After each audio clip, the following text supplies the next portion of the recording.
Kita saksikan bersama drama musikal perjuangan dengan tema kejujuran Bung Hatta. Selamat menyaksikan. Alam takkan jadi gelap, pemandangan yang indah, laksana sepotong rahasia kecantikan. Di tengah kedahsyatan alam Minangkabau, tampak jelas tebing-tebing curam di lembah Narasiana, juga lembah Harau yang indah, seakan mengirim kedamaian dan ketentraman. Namun, keindahan Gunung Merapi dan Gunung Singgala dengan segenap punggung bukit yang menjadi kakinya, menggunakan garis yang berbeda pada kota Bukit Tinggi. Di kota Bukit Tinggi ini, pada tanggal 12 Agustus tahun 1902, lahir seorang cucu Syekh Abdul Rahman dari Batu Hatta yang diberi nama Atar. Atar adalah nama kecil Muhammad Hatta. Hatta dibesarkan dalam lingkungan keluarga yang kuat pengajaran agama dan pandai berniaga. Dia memulai pendidikan di Sekolah Rakyat Melayu Fort Depok pada 1913, lalu pindah ke ELS di Padang pada 1916. Setelah lulus, ia meneruskan studi ke Mulu di kota yang sama. Hatta yang gemar terlibat dalam pergerakan kemerdekaan Indonesia, kemudian menimba ilmu di Netherlands Handel School di Rotterdam pada tahun 1921.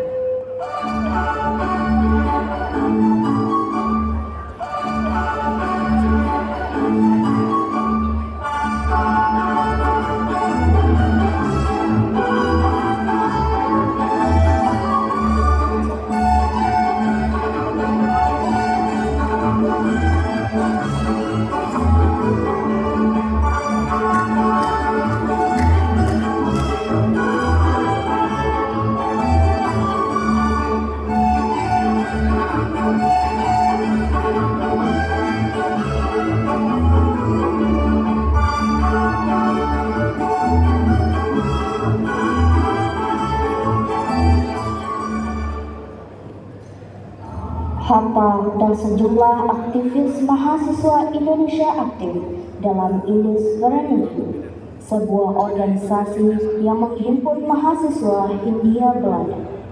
Organisasi ini resmi berubah menjadi Perhimpunan Indonesia, dan pada tahun 1926 Hatta menjadi pemimpin organisasi pergerakan nasional di Belanda tersebut.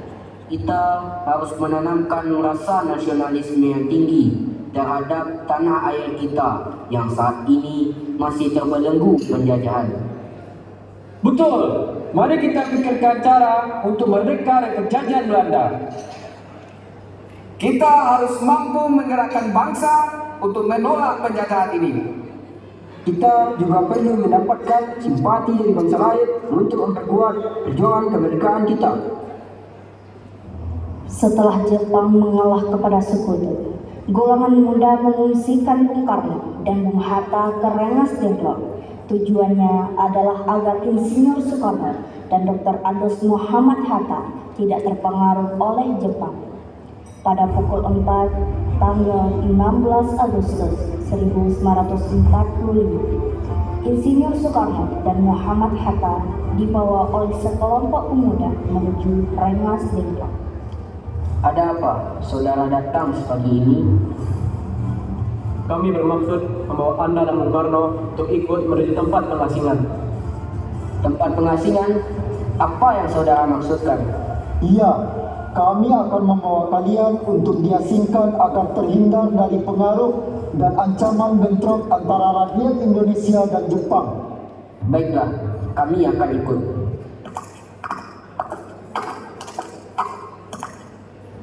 Hilangnya Soekarno dan Muhammad Hatta secara misterius pagi itu menimbulkan kepanikan di kalangan para pemimpin di Jakarta. Peristiwa ini baru diketahui oleh Mr. Ahmad Subarjo pukul 8 pagi. Apakah saudara tahu keberadaan Soekarno dan Hatta? Maaf, saya tidak tahu, Bung. Katakanlah kepadaku di mana mereka sekarang, dan aku akan menjamin keselamatan mereka ketika kembali ke Jakarta.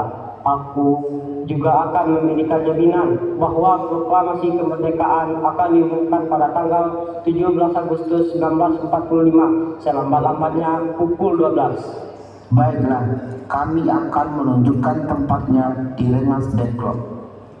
Setelah mendapatkan beberapa kesepakatan, diutuslah Yusuf Kunto untuk mengantar Ahmad Subarjo dan Sudiro ke Rengas Dengklok.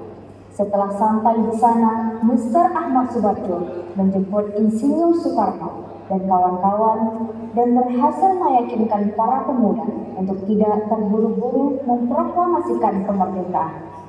Sekitar pukul 23.00, rombongan Insinyur Soekarno sampai di Jakarta untuk sesaat pulang ke tempat masing-masing, lalu langsung menuju rumah Laksamana Maeda untuk merumuskan naskah proklamasi.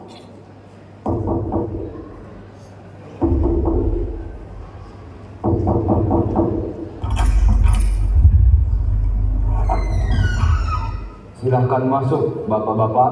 Tunggu dulu, bagaimana mungkin kita akan merumuskan suatu teks proklamasi di rumah seorang laksamana Jepang? Tenanglah, silahkan masuk semua. Saya menjamin selama berada di rumah saya, Anda semua akan terjamin keselamatannya. Di rumah Laksamana Maeda, naskah proklamasi dirampung dan diketik oleh Sayuti Melu dengan merubah beberapa ejaan yang kurang tepat. Menjelang pukul 10.00 tanggal 17 Agustus 1945, hampir semua tokoh-tokoh pejuang telah hadir di pengangsaan Tibet nomor 56. Para pemuda yang telah menunggu sejak pagi hari sudah tidak sabar lagi. Mereka mendesak Dr. Miardi untuk mengingatkan Soekarno bahwa hari sudah siang. Bung Karno, hari sudah semakin siang. Kenapa pembacaan proklamasi tidak segera dilakukan? Bukankah lebih cepat lebih baik? Karena Hatta belum datang, pembacaan proklamasi akan dibacakan kalau Hatta sudah datang. Tapi Pak, orang-orang sudah tidak sabar lagi untuk menyaksikan pembacaan proklamasi. Benar Pak, kita harus segera mungkin membacakan proklamasi. Saya tidak akan membacakan proklamasi kalau Hatta tidak ada. Hatta, akhirnya kau datang juga. Maaf, saya telah membuat kalian semua menunggu. Mari kita mulai pembacaan proklamasi ini. Proklamasi. Kami, bangsa Indonesia, dengan ini menyatakan kemerdekaan Indonesia.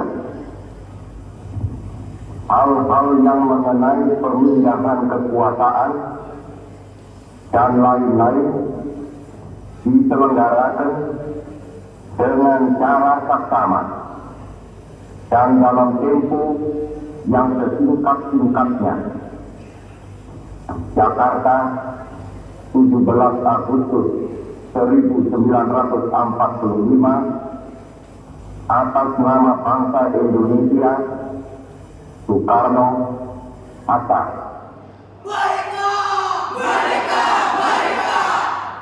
Sehari setelah proklamasi kemerdekaan, Hatta menjabat Wakil Presiden Republik Indonesia pertama dalam sejarah.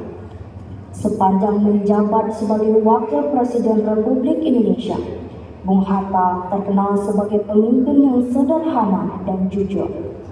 Ia tak pernah memakai atau memanfaatkan fasilitas negara untuk kepentingan pribadinya. Suatu ketika, pada sekitar awal Maret 1975, anak Bung Hatta, Gemala Rabi'ah Hatta, yang mendapat beasiswa di Australia berkirim surat kepada ayahnya. Saat Gemala mau mengeposkan surat ke Bung Hatta, ternyata amplop miliknya sudah habis. Tanpa pikir panjang, ia memakai amplop milik konsulat dengan cap resmi. Dan pada saat Gemala mendapatkan balasan suratnya dari Hatta. Gemala, ada surat dari ayahmu. Gemala yang manis. Bagaimana keadaan Gemala sekarang? Ayah sangat senang menerima surat dari Gemala dan mengetahui kabar dari Gemala melalui surat yang ayah baca. Hingga mana studi Gemala? Yang pokok sudah dilaksanakan? Pesan ayah, rajin-rajinlah belajar supaya tujuan Gemala ke Australia berhasil dengan baik. Ada yang satu ayah mau peringatkan kepada Gemala. Kalau menulis surat kepada ayah dan lain-lainnya, janganlah dipakai kertas konsulat Jenderal RI. Surat-surat Gemala kan surat pribadi, bukan surat dinas. Jadinya tidak baik dipakai kertas konsulat itu. Hal-hal lain tidak ada yang penting. Sekian dulu. Mudah-mudahan Gemala keras saja belajar beserta praktiknya. Salam kami semua. Peluk cium dari ayah. Bagi banyak orang, korupsi selembar kertas barangkali hanya satu dosa kecil yang gampang saja dimaafkan dan dilupakan. Tapi tidak bagi Bung Hatta. Dia tak hanya memperhatikan terhadap urusan yang melibatkan uang negara dalam jumlah besar, tapi juga keras memegang prinsip untuk banyak hal yang mungkin dinilai orang lain hanya urusan sepele. Bung, ada beberapa surat tugas yang akan saya ketik. Nanti saja, kertas di ruangan saya habis. Tunggu saya kembali dari rapat dengan Bung Karno. Wangsa Wijaya berinisiatif meminjam 3 lembar kertas dari kantor Sekretariat Negara di Medan Merdeka Utara. Soalnya kertas di kantor Wakil Presiden di Medan Merdeka Selatan habis. Sepulang Hatta rapat dengan Bung Karno, surat-surat balasan yang diketik Wangsa sudah terletak di meja dan tinggal ditandatangani Bung Hatta. Bagaimana ini? Dari mana Anda dapatkan kertasnya? Saya meminjam 3 lembar kertas dari kantor Sekretariat Negara. Kalau suratnya ke Merdeka Utara, biarlah itu urusan negara. Tapi kalau ke sini, saya harus membalas dengan kertas saya sendiri. Maaf, Bung. Ambil uang ini untuk membeli kertas. Kembalikan kertas yang dipinjam tadi dan ketik ulang suratnya. Suatu ketika, istri Bung Hatta, Rahmi, mengidamkan sebuah mesin jahit. Seharusnya sebagai istri dari seorang wakil presiden, hal tersebut tentu mudah saja ia dapatkan. Namun, sesuai dengan prinsip Bung Hatta, keinginan tersebut tidak langsung dapat diwujudkan dengan meminta bantuan pihak lain. Rahmi terpaksa harus menabung sedikit demi sedikit dari uang belanja yang ia sisihkan. Dan ketika uang tabungannya cukup, ternyata ada kebijakan pemerintah melakukan sandering atau devaluasi, yaitu kebijakan pemotongan nilai rupiah dari Rp1.000 menjadi Rp1. Maka nilai tabungan Bu Rahmi turun dan berkurang. Pak Bang Adam, bentuknya saja bana Bu. Ya, ayah pastilah tahu kalau pemerintah kamu lakukan sendiri. Mbak aku dah yang dia tahu ibu. Itu hasil negara Bu. Iyo, ibu lari tahu. Tapi percuma saja ibu menabung untuk beli mesin jahit saja alamu. Kini tabungan ibu jadi tidak cukup untuk membeli mesin jahit itu dong. Itu kan rahasia negara awak. Tidak boleh dia tahu kasih aku saja. Tak masuk ke keluarga subang. Bukannya ayah tidak percaya ke ibu, tapi itu tidak boleh. Biarlah awak pergi sakit demi kepentingan bangsa. Buat mana buang sela balik. Begitulah Bung Hatta menunjukkan komitmennya terhadap negara. Baginya kebijakan yang menjadi rahasia negara tidak boleh diberitahukan kepada siapapun, termasuk kepada istrinya sendiri. Sikap yang sama juga diperlihatkan oleh Bung Hatta saat ia mengidamkan sepatu bayi. Sebagai seorang wakil presiden, dengan mudah ia dapat mewujudkan mimpinya. Namun, berpegang teguh pada prinsipnya, ia tidak pernah mau melakukannya. Ia lebih memilih untuk menabung. Namun, hingga ajal menjemput, sepatu baru tidak pernah terbeli. Rasanya ibu belum siap ditinggal ayah. Iya, Bu. Kami pun merasakan hal yang sama. Namun, kita harus mengikhlaskan ayah, Bu. Ibu, lihat. Apa ini yang ada di dompet ayah? Ini kan sepatu Bali. Sepatu bagus keluaran Switzerland. Sudah lama ayah mengidamkan sepatu ini. Uang tabungan ayah tidak pernah cukup karena selalu dipakai untuk membantu orang lain. Kasihan ayah. Beliau tidak pernah mau menyalahgunakan jabatannya. Ayah memang keras dengan prinsipnya, Bu. Kata ayah, kurang cerdas bisa diperbaiki dengan belajar. Kurang cakap dapat dihilangkan dengan pengalaman. Namun, tidak jujur itu sulit diperbaiki. Benar, menurut ayah tidak ada harta pusaka yang sama berharganya dengan kejujuran. Demikianlah kisah hidup sang proklamator Indonesia. Sepanjang hidupnya, ia dikenal dengan sosok yang cerdas, bijaksana, sederhana, dan jujur, serta sangat peduli dengan rakyat. Berbicara tentang integritas, nama Muhammad Hatta wajib masuk dalam deretan posisi puncak tokoh Indonesia terbaik. Bagi Hatta, pemisahan urusan negara dengan urusan pribadi adalah prinsip yang tak bisa ditawar.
musikal dari siswa-siswi SMP Negeri 2 Kota Solo dengan tema Kejujuran Bung Hatta.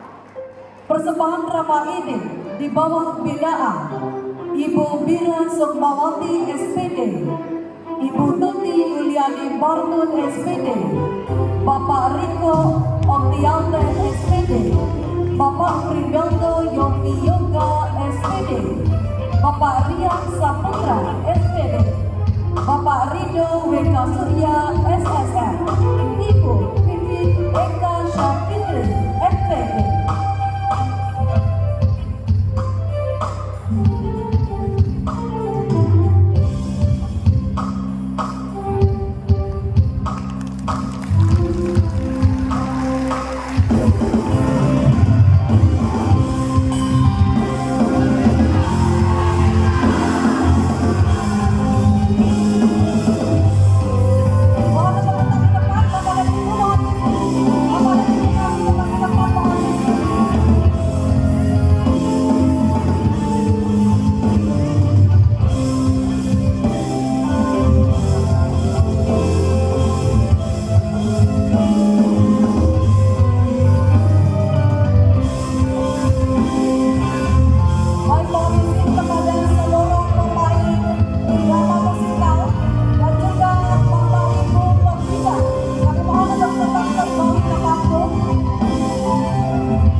Sekali lagi, 1, 2, 3. Baik, terima kasih. Bapak dan Ibu kami persilakan untuk kembali ke tempat.